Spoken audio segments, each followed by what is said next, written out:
G'day guys, Jack Smillan, the Wealth Mentor. Hope you're doing well. So today we're doing some chores around the property.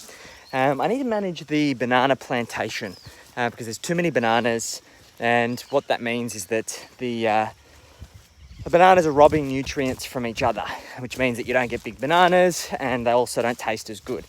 So what I'm actually going to do is I'm going to go grab my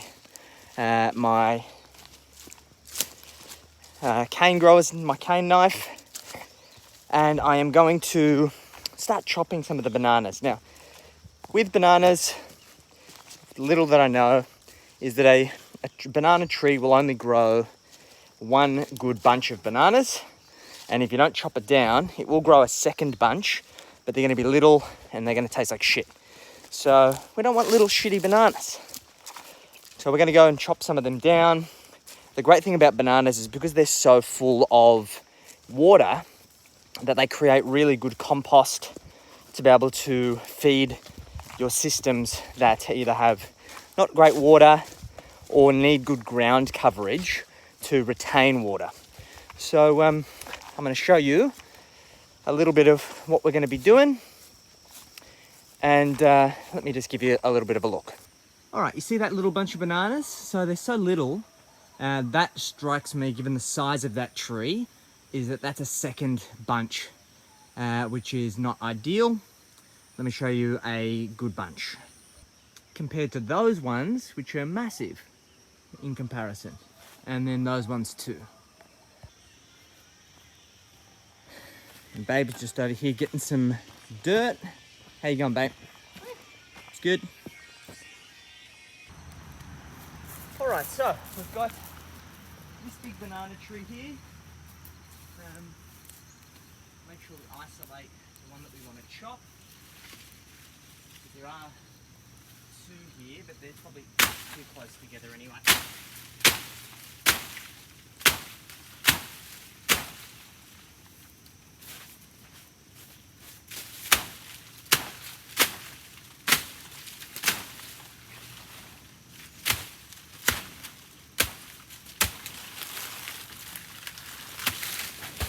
Okay, and then we want to get this big fella.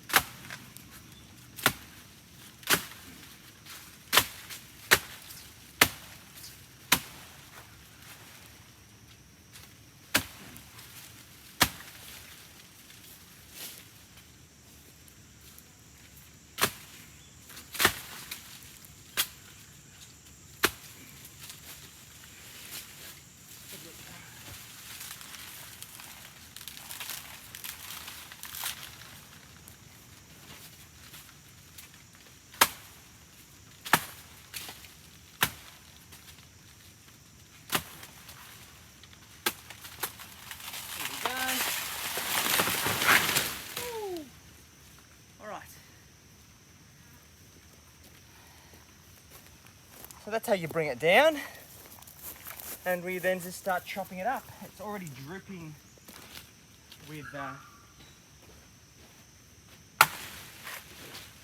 water, and I've also got to be mindful of the green ants, because the green ants love living in the bananas.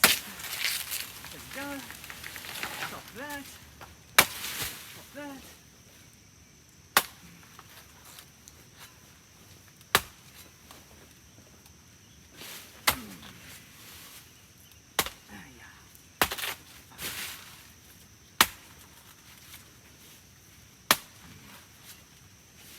Green ants will attack me, and they're vicious little bastards.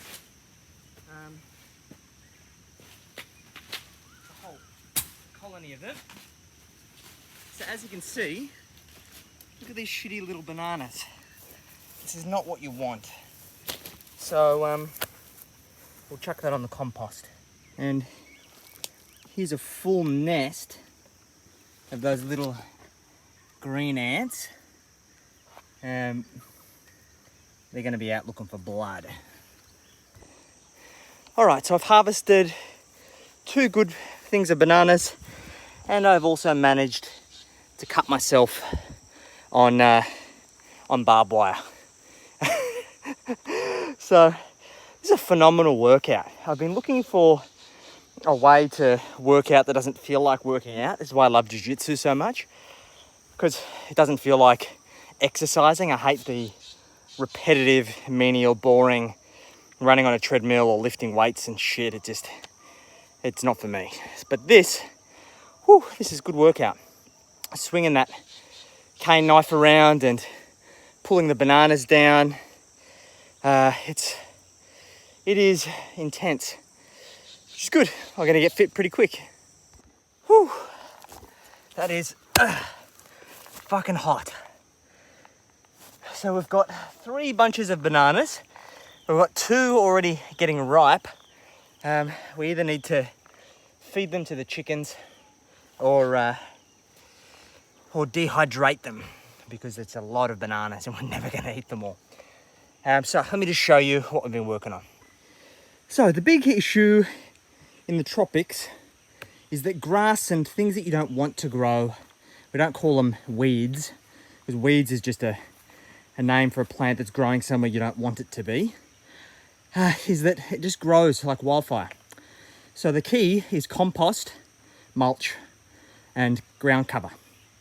The aim is you want to create a system that can fuel other species of plants to get that growing and essentially take the nutrients away from the grasses and other things. So what we do is when we chop and drop, as you can see, we've thinned out this banana circle.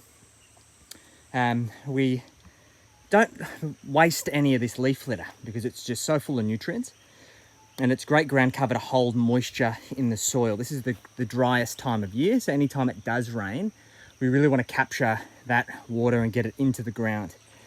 So the plan is going to be over the coming weeks is to compost and mulch all of these, and then we'll start planting a food forest in between.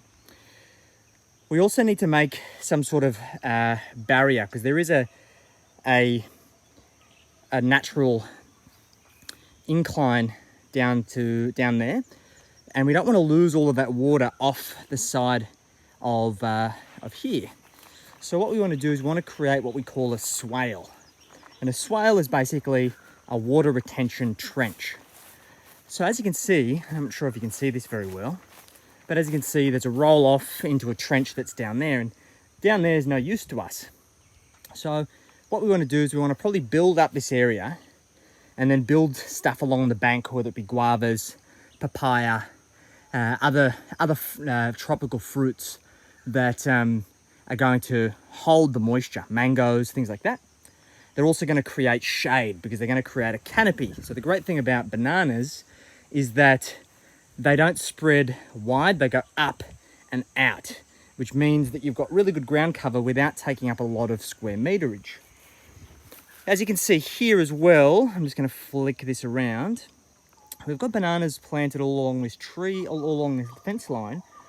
It's probably not the best place to put them. So what I'm going to end up doing is probably digging a swale here as well, along here.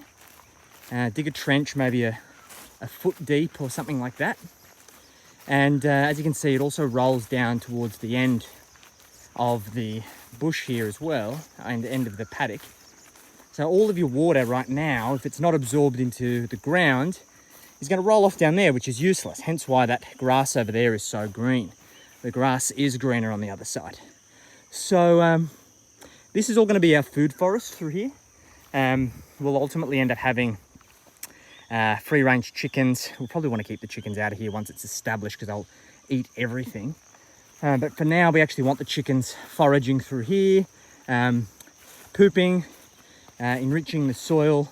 Obviously 5 chickens is not going to do much in a property this big, so we're going to probably end up getting about 10 chickens.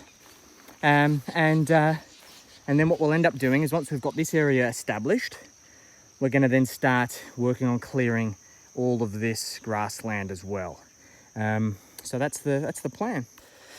So yeah, the thing I'm enjoying most about learning about permaculture is challenging commonly held beliefs. Even though I'm not trained by any stretch of the imagination in gardening, I think most of our experiences, if we've had any, have been with traditional agriculture, growing annual crops, so like in a garden bed with complete conformity. If you get weeds, you spray them with chemicals, and that's kind of how we do things.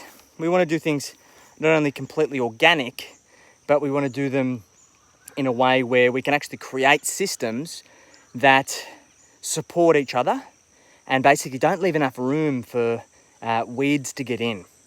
And that all comes down to having good ground cover, using the right plants, and allowing them to find their own natural pecking order, like similar to how a rainforest works. Like, why do certain things grow in the rainforest? Because they're the strongest, and they've been able to create a symbiotic relationship in that forest. Like, for example, if I flip this around, damn gimbal, not fast enough. If I flip this around, like, look at the jungle behind me. Like, you don't see that in traditional farming. So the whole aim is about creating food principles based on how a rainforest functions, to create something that's symbiotic and is supporting each other. So that's exciting. So we're going to probably do that in the orchard as well. We want to get more in the orchard. We want to get, next thing's going to start planting is, for great ground coverage, is sweet potato, and things like yams and things like that. Cassava, things like that. So we're going to get cranking on that. We're just got to create the space first. And yeah, it's a lot of work, but it's good fun. All right, before we finish the chicken coop, I'm going to go check on the chickies, see if they're okay. They're very quiet, chickies. Hey, chickies. Hello, chickies. Let me flip this. Hey, chickies. Oh, there's a fourth. So the big one, we're going to call her Jennifer Lopez. The rooster is Heisenberg. I think the white creamy one, it's Pamela. So Jennifer Lopez, Pamela. I think we'll call you Salma Hayek, and you can be Jessica Alba. So we've got Jennifer Lopez, Pamela, Salma, and Jessica, and Heisenberg. What do you reckon? Yeah, good names. Oh, look how sweaty I am. It's so hot here. Alright, so we're going to spread a little bit more hay. Obviously this is a temporary thing. They love to eat the hay. So we'll put some more hay here as they're bedding. We'll give them any more eggs. Nope, no more eggs. They're probably a bit stressed. They gave us one egg today. What you doing? Huh? Separate the roots from the dirt. So Mary just scared the shit out of Anna. Anna was over there working in the garden, and Mary just come right up to her. And she's like, "Oh, hi, Mary," and then she got really, really close. And she's like, "Okay, that's close enough now." It's pretty funny. I hope she stays friendly.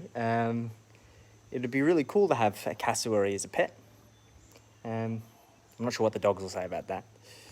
All right, so what I'm trying to do now is I'm trying to create a lid, which is going to make it easier for me to get in when I need to clean it. So I'm going to use these hinges. I'm going to put a hinge on the side here. I'm going to put a hinge there, and basically I should be able to fold this whole thing out and jump in and rake it out and do that kind of thing. So that's what I'm going to be working on. I just need to mark it out. All right, so what I want to do is I want to create kind of like a support here, which will support this. if that's there and that's there, I need to have, I'm just going to mark this so I know where it's going to go. This out of the way. Okay, there. Then I should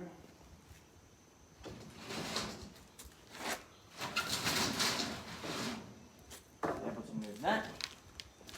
And I'm going to jump inside, make sure I get this measurement right.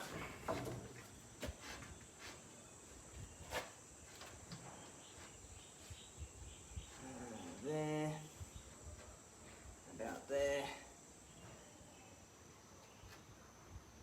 I think that should do.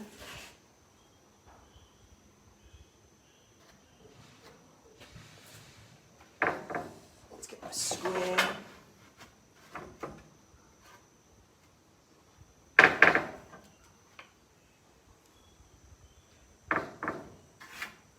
Alright, there's that. Cool, now to cut.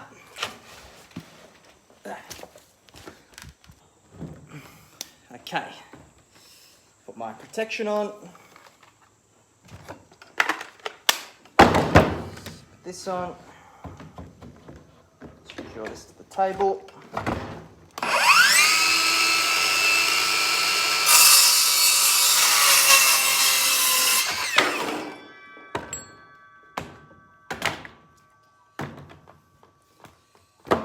Right, I need to grab that because I'm going to nail it to the thing first and then I'll screw it.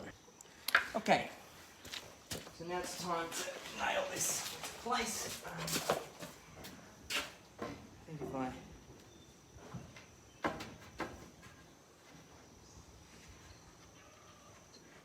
put that about there.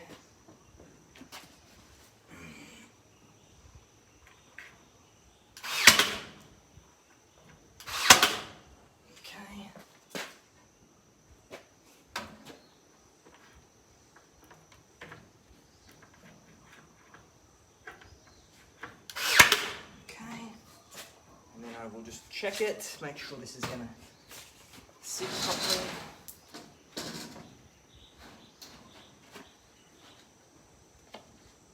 That's pretty good. Okay. Give me something to connect the chicken wire to. Let me just straighten this up. About there. And then I could get my hinges. And my concern now is though, where am I going to hinge it? I might have to drill another hole.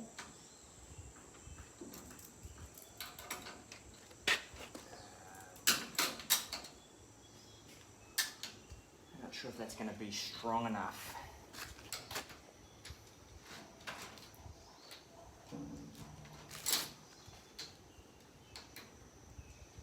Or is it better to hinge? No, I don't think it's going to work. What I might do is just put a brick on the top. That works. If the hinges don't work, use a brick. All right, progress update. So we started to staple the top of the chicken coop. It's looking good so far. I think that this will work well. We've got the front door. We've double enforced the sides. I'm going to finish this, and I'm going to put some wooden parts to fill in the gaps with some offcuts that I've got. I'm going to finish screwing down the back. This lifts up, so I'm just going to put a little piece of wood through there so nothing can open it.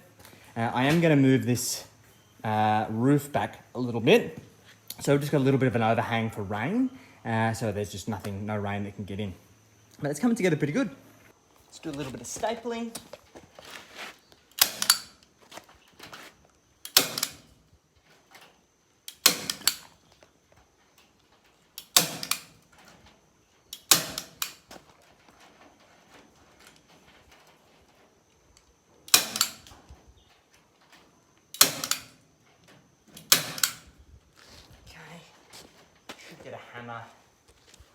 hammer some of these raised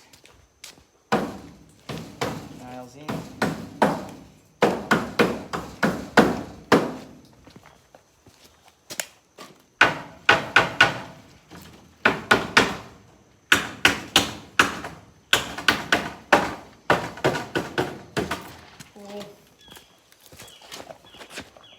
Alright, so what I'm trying to do now is make sure that there's no water that gets in. So I'm going to use my reciprocating saw. I'll steal the battery out of the drill. Probably need a third battery because it'll make life a whole lot easier. There we go. So we've got the recip. I'm going to chop this, and what I'm going to do is just create a little bit of an angle so I can put this in here, which gives us a bit of a runoff so water doesn't get inside where the chicks are going to be.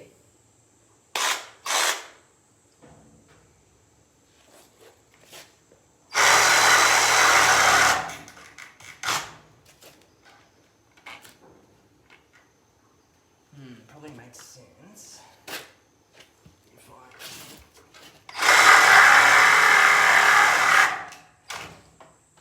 thing down.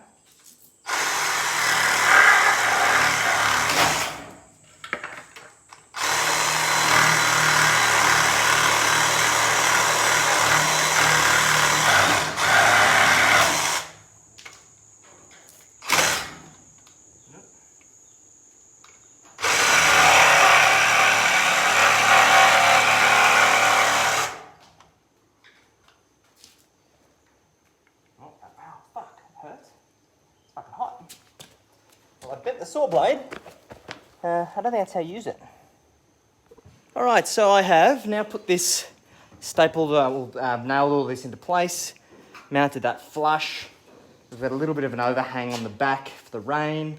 I just need to screw in those. I've run out of short screws, so I'm going to have to put longer ones and then probably grind off the inside so it doesn't catch the little chickies. And then we're just going to finish off the mesh on the top, and I think we're pretty much done. All right, we're going to let out the chickies.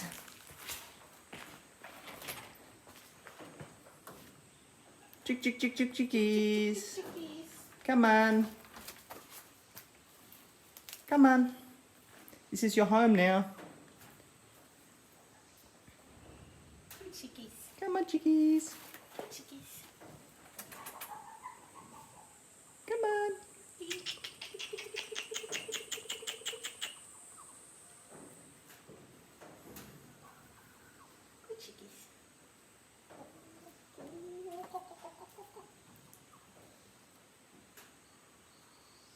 Exploring. Hey. Girls.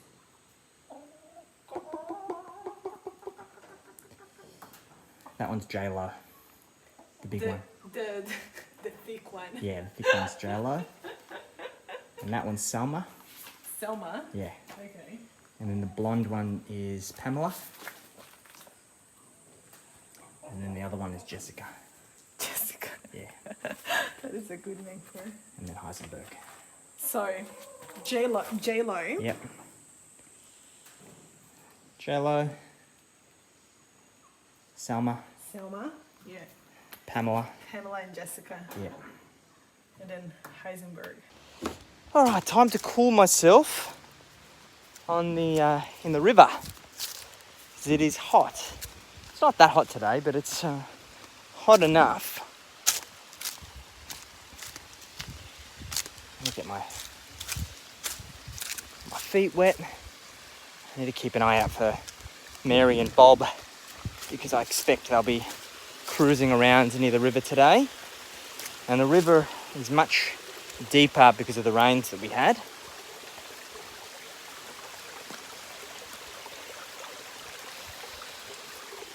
Take my thongs off and oh, that's nice.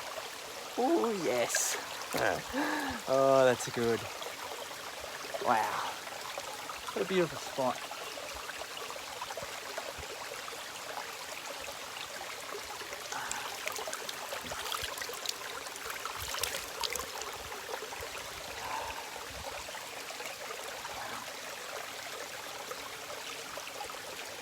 So I've been so caught up with farm chores and keeping my mind occupied on that, I haven't really spoken much about business and wealth in these videos. Maybe you guys have found that a bit of a nice change of pace. But I think this further illustrates the importance of getting yourself from that kind of unconscious incompetence through to conscious incompetence, to then conscious competence, to then unconscious competence. And I think that with the business stuff, I'm definitely at the point where for a lot of these things, I can be unconsciously competent. I can do things without even thinking. However, this farm stuff, wow, I'm really starting to realize how much it is that I don't know. But that's exciting. Like, it's pushing yourself out of your comfort zone. Oh, there's a little prawn.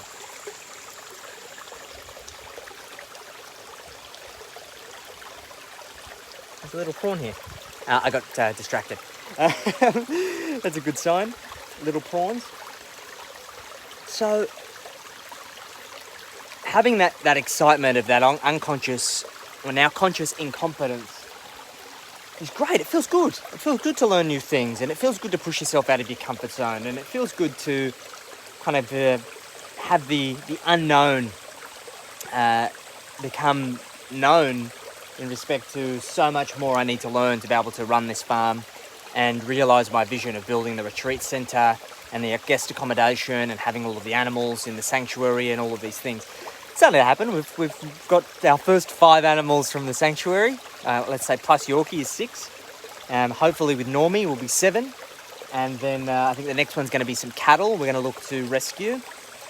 And it's really exciting.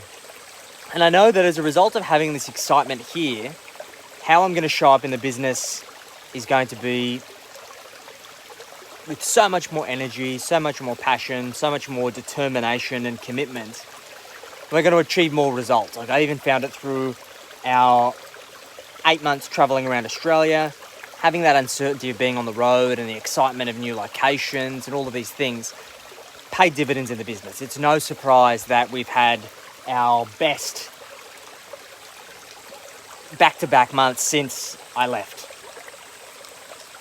I have a thing that I really need to work on. I'm trying to work on it, but I need to work on it more. Of when I get really stressed, I get very angry, and I don't do anything well. I really don't. I get in a rut. I'm not nice to be around. I'm sure it drives Anna absolutely crazy. And I need to learn to regulate that better, to identify it and regulate it, because it has a huge impact. All right, it's too hot down there. So, as I was saying,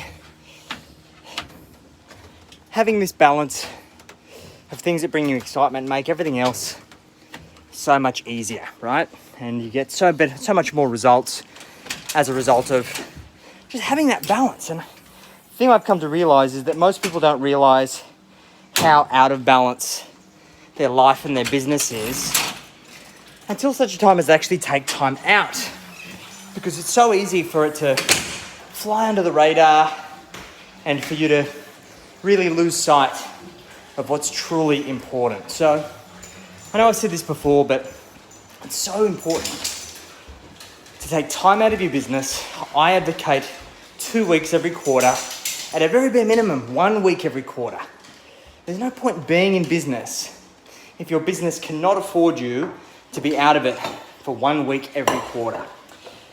And in addition to that, plan for having that time off. So like the simple solution that we implemented in our own business was run targets based on an 11-month year.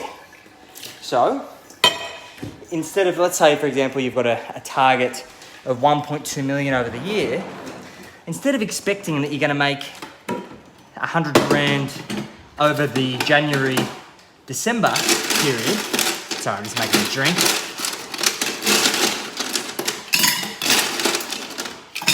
I'm going to give the dogs some ice. Do you want some ice? Pug wants some ice. Yorkie want a little bit of ice. And Debbie, it's a bit hot, wants some ice. There we go. So as I was saying, instead of running 100 grand a month, do 110. Because you're not going to make 100 grand in between the kind of last 2 weeks of December and the first 2 weeks of January. No one wants to hear from you. It's a simple thing. So instead of setting an unrealistic expectation for yourself and then not measuring yourself to win, you end up measuring yourself to lose, and then you get disheartened. So let's say you want to do a 10-month year, do the same thing. Do 120,000 a month instead of 100 grand a month for 12 months. It's a really simple way to do things. And the chickies are over there roaming around. They're getting a little bit more confident. I'm hoping they go back in their home. I'm also hoping that Mary, the cassowary, and Bob, the big cassowary, don't have troubles with them. So that's my update for today, guys. We're going to do some more stuff this afternoon. Got a friend coming over to hang out and going to relax a little bit. So I hope you enjoy the rest of your